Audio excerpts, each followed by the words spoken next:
વડોદરામાં unity March સભાના મંચથી JP નડ્ડાના Congress પર શાબ્દિક પ્રહારો સામે આવ્યા. કોંગ્રેસે ષડયંત્ર રચી સરદાર પટેલને ઇતિહાસમાંથી દૂર કરવાનો પ્રયાસ કર્યો. સરદાર પટેલનું નામ ન રહે તે કોંગ્રેસની વિચારધારા રહી અને સરદાર પટેલનું નિધન થયું ત્યારથી જ આ પ્રયાસો શરૂ થઈ ગયા હોવાનું તેઓએ જણાવ્યું.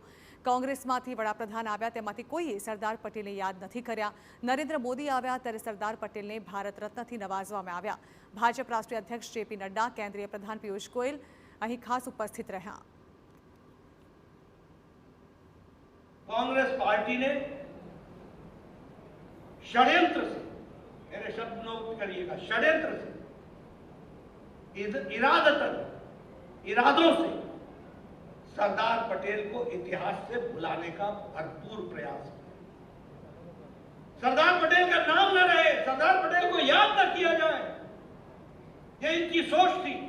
ये प्रयास उसी दिन से हो गया था जिस दिन सरदार पटेल ने अंतिम सांस ली थी, और वो इतिहास के पन्नों में दर्ज न हो इसका कुत्सित प्रयास, इसका बुरी नीयत का प्रयास कांग्रेस पार्टी ने लंबे समय तक चलाया. ये भी हमको ध्यान रखना.